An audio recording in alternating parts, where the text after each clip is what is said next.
একটা ভালো কেসটি হচ্ছে 11 বছর ধরে ভুগছে ছেলেটি।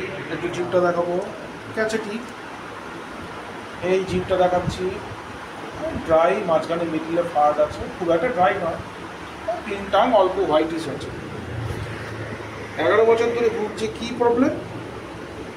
পটি হয় না, অর্থাৎ পায়খানা হয় না। এখন মাত্র 22 বছর বয়স, এই যে মাত্র 22 বছর বয়স, এই 23-এ পড়বে বলছে, কিন্তু পটি হয় না। 40-45 মিনিট পটিতে যেতে লাগে, অর্থাৎ ক্রনিক কনস্টিপেশন মানে অবস্টিপেশন। কমপ্লেন করলো যে যদি লুচি, পরোটা, ময়দা জাতীয় জিনিস খাই তারপরে হচ্ছে সমস্যা স্টার্ট। কিন্তু লুচি, পরোটা, ময়দা ওরকমভাবে ফ্লাওয়ার পাবেন, ফসফরাসে রয়েছে। ফসফরাসের মতো পেশেন্টটি দেখতে হলেও আমার মাথায় রইল। তবে আপাতত আমি লাইকোপোডিয়াম ক্লাভেটাম দিয়েছি, কারণ ফসফরাসের সব কিছু আমি পাইনি এই পেশেন্টের কাছ থেকে। ক্রনিক কনস্টিপেশন, যেটা লাইকোপোডিয়ামের strong feature, company desire, sensation of heat, chronic constipation, aversion of bread, retching, অর্থাৎ বড় বড় ঢেকুর ওঠে, ওখানে বলেছে আইবিএস। কিন্তু আমি এখানে একটা প্রবাবল ডায়াগনোসিস করেছি ক্রনিক কনস্টিপেশন এইচ পাইলোরি, কারণ এইচ পাইলোরি থাকলেই অনেক বড় বড় ঢেকুর তোলে পেশেন্ট। আইবিএসে অত ঢেকুর ওঠে না, তার পটির প্রবলেম হবে।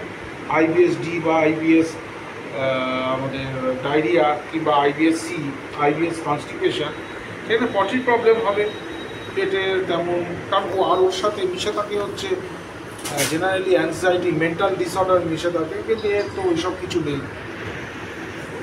তাই ওখানে বলেছে আইবিএস, ওখানে কিছু ওষুধপত্র দিয়েছে, কিছু ডাক্তার দেখিয়েছে, 11 বছর ধরে প্রচুর ডাক্তার দেখিয়েছে, এগুলো দেখিয়েছে।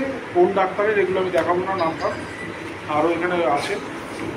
অত কিছু দেখার সময়ও নেই, আর অত দেখে আমার লাভও নেই, কারণ ওইগুলোতে কোনো উপকার হয়নি। কনস্টিপেশন নাকি আরও বেড়ে গেছে লাস্ট যে ডাক্তারবাবুকে দেখিয়ে এসছেন। এখন ব্যাপারটা হচ্ছে, আমি প্রবাবল ডায়াগনোসিস মনে হচ্ছে সাসপেক্টেড এইচ পাইলোরি। আমি শুধু একটু টেস্ট দিয়েছি, স্টুল অ্যান্টিজেন টেস্ট, কিন্তু আমাদের অত কিছু দেখার দরকার নেই।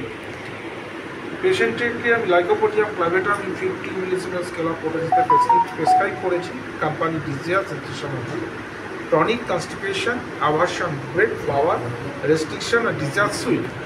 এর ওপরে আমি ক্রনিক লাইকোপোডিয়াম ক্লাভেটাম আমি প্রেসক্রিপশন করেছি। 2 মাস পরে দেখা যাবে যে পেশেন্টটা কী দাঁড়ায়। Thank you very much.